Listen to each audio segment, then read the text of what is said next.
Hello and welcome to this talk, Is It All in Your Mind?, which looks at the underlying causes of anxiety and depression.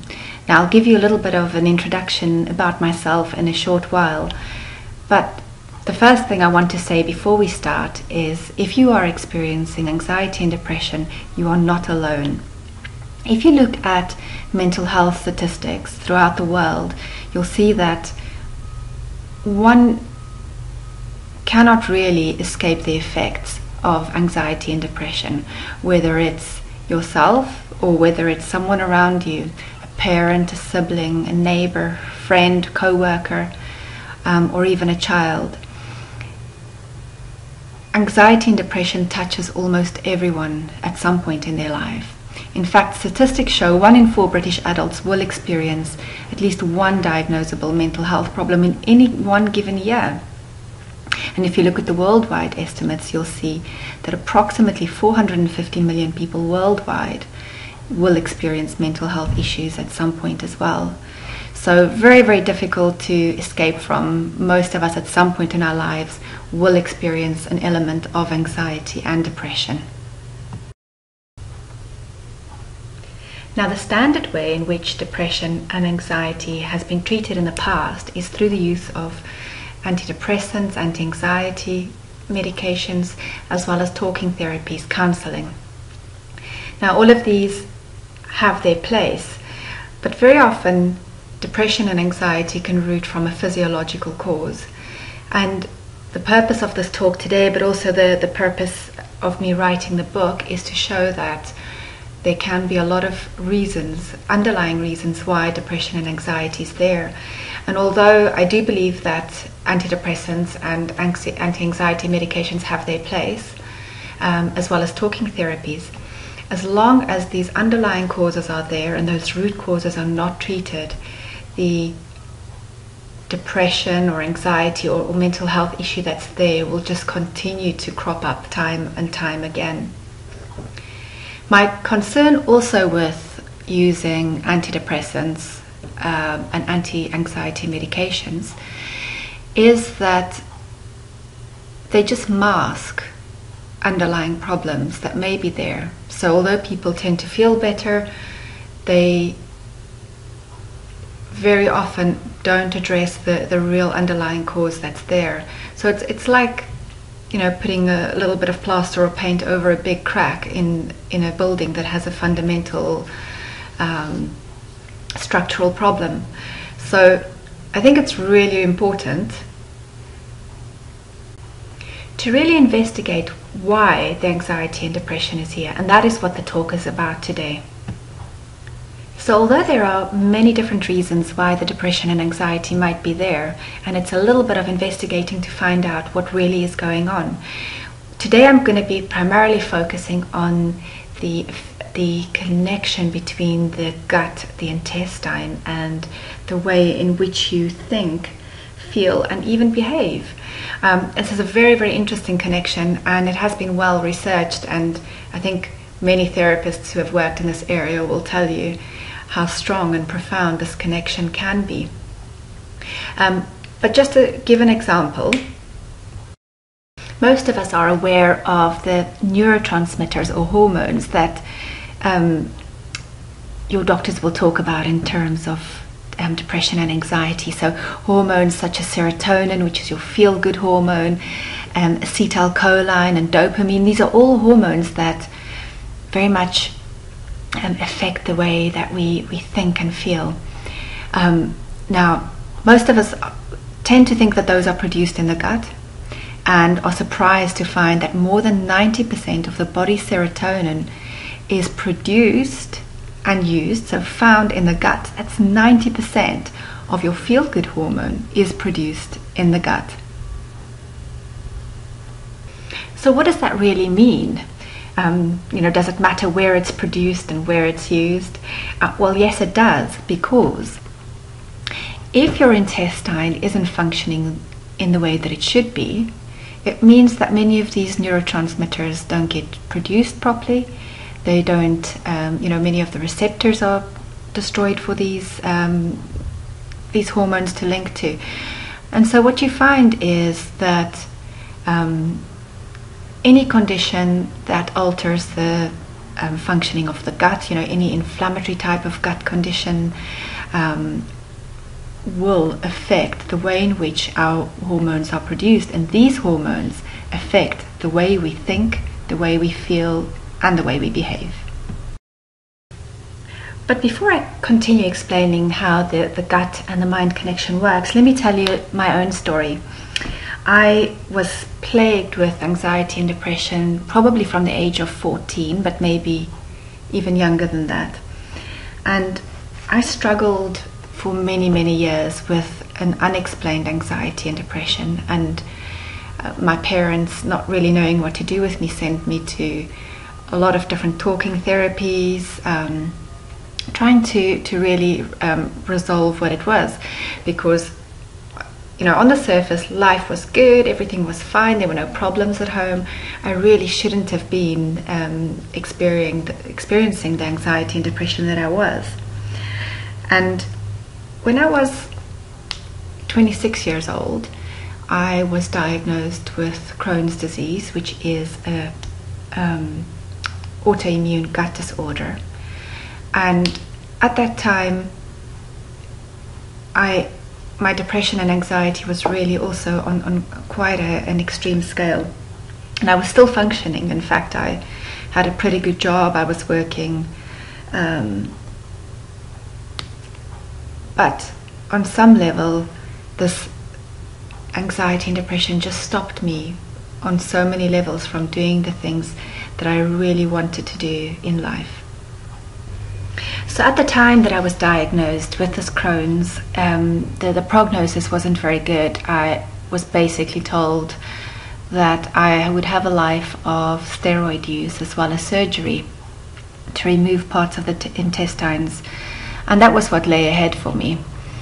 And I really wanted to find a different solution. I was working in pharmaceutical area at that time, so I knew what the effects of long-term steroids would mean for me, and I wanted to find a different route. And this is when I tried traditional Chinese medicine, and it took a while. It took about a year, but my Crohn's resolved. And when my Crohn's resolved, I noticed that the anxiety and the depression had lifted as well. At the time, I was also looking for a career change. I no longer wanted to work in the pharmaceutical area, so I headed off to Asia, where I studied traditional Chinese medicine for 3 years. And one of the really interesting things I learned there was that anxiety and depression in traditional Chinese medicine is often treated, first of all, by looking at how the digestive system is functioning. And at first I thought this was absolutely crazy.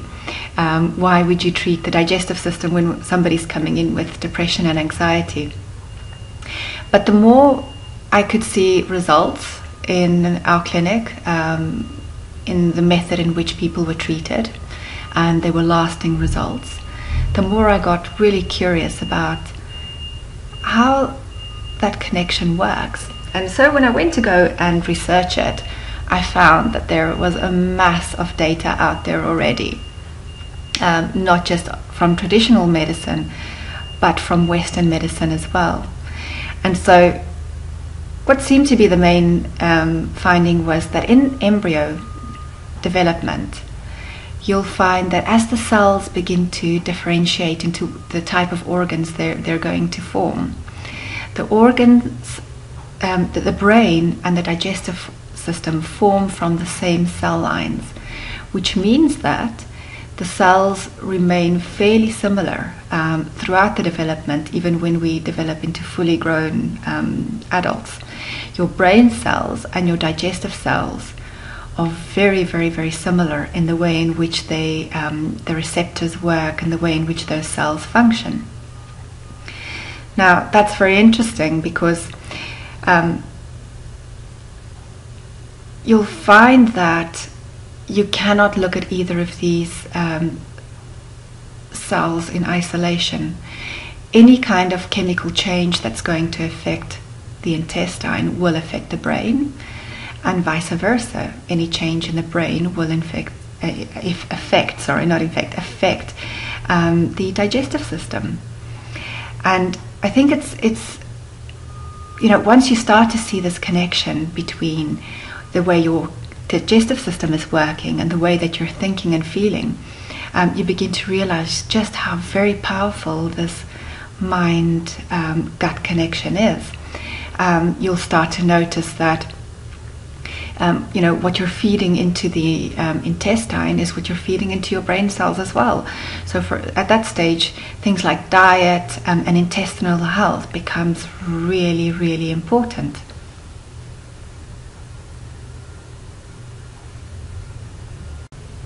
So once again, any condition that will affect the digestive system will affect the way in which your mind thinks, and the other way around as well. I mean, one of the most common examples are the butterfly feeling people get before a stressful event, so before an exam or giving a public speech. Most of us are aware of the butterfly feeling in the stomach. Now that's your mind, the chemical changes happening in your brain that, preparing for what's going on, affecting the digestive system in the bowels. But that connection works the other way around as well. So anything that affects the digestive system in the intestine is going to produce that feeling of anxiety or depression in the brain. So, very often anxiety can be a result of what's happening in the intestine, those signals going between the brain and the body. So even though there is no actual event that you're preparing for, your digestive system is sending those signals up to the brain. So really, really close connection between how the mind and how the gut works.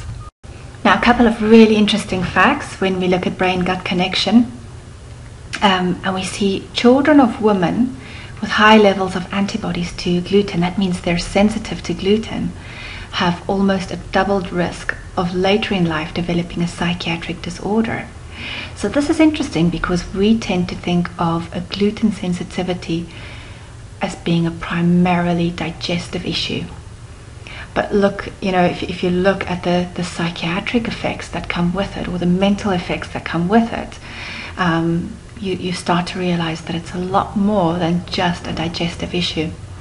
Also, patients with celiac disease, that means they don't tolerate gluten well, have a higher risk for depression, autism, and schizophrenia. And I've got lots of interesting case studies about this in the book as well, especially relating to schizophrenia and celiac disease. I've seen this very commonly.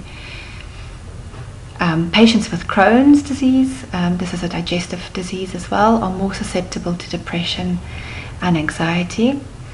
And even things like lactose intolerance in the gut links to depression. And I had one case a few years ago which was really interesting. A woman had come in with very, very severe depression, and in fact her children had been taken away from her because of the level of depression that was there. And in her case, we managed to very quickly ascertain that the problem was lactose intolerance.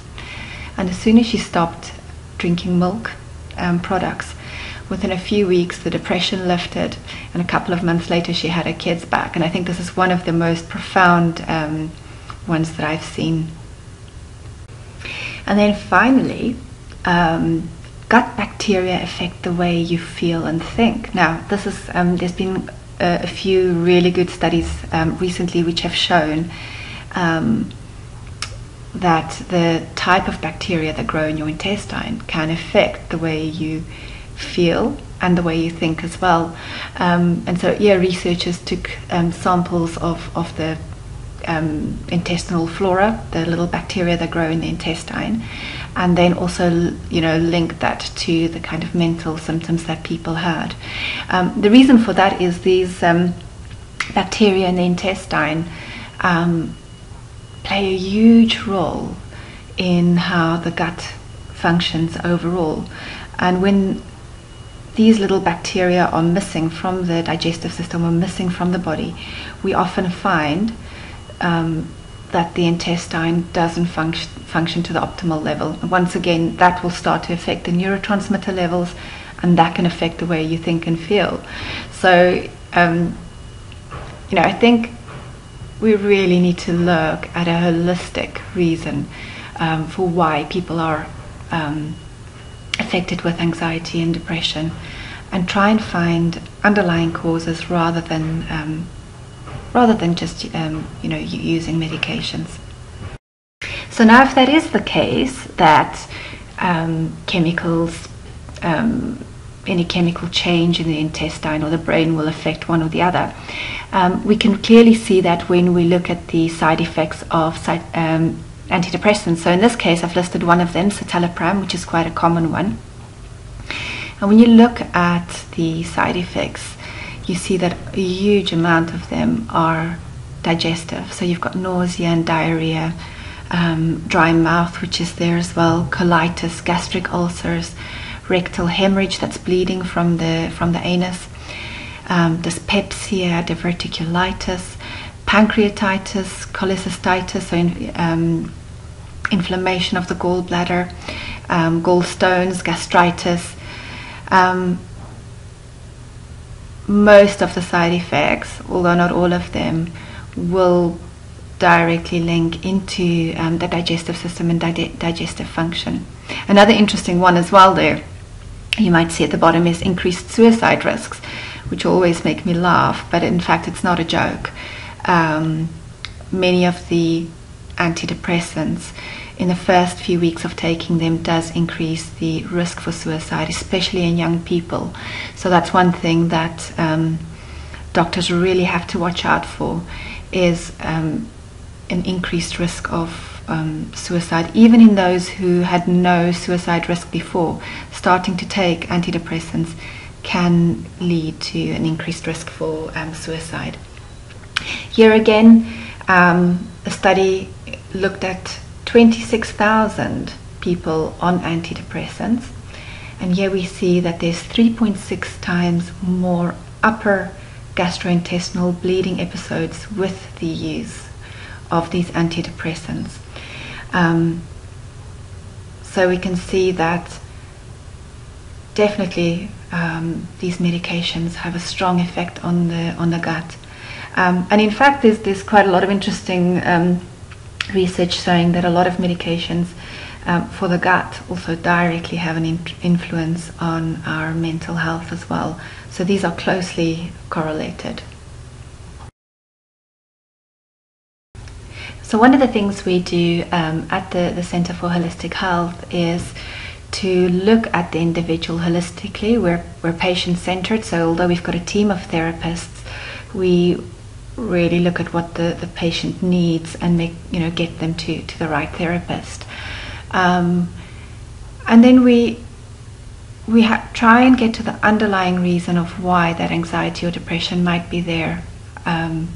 And there can, like I said, be a variety of reasons. Today I've only touched very quickly on the mind-gut connection, but there's many other reasons why it could be there. It could be a reactive type of depression. You've lost a family member or a friend, or there's some, there's a trauma that you've been through. It could be something like a food intolerance. It could be a reaction to a certain type of medication. It could be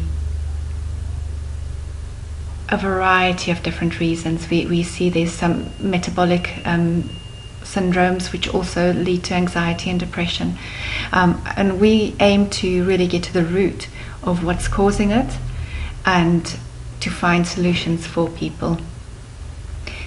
I'd like to thank you for listening to this recording today. Also encourage you to have a look at the book, Is It All in Your Mind? It's a really good resource for determining what may be lying underneath the depression and anxiety. We also have an online questionnaire that you can fill in. It does take about an hour, but it might give you some clues as to what the underlying causes may be. But the message I'd like to leave you with is, don't always just accept that anxiety and depression is a mental illness, or that you just need to pull yourself together. There very often is physiological reasons why this may be the case, and I'd like to encourage you to get to the bottom of those, find out what's going on, and get it sorted. Thanks for listening today.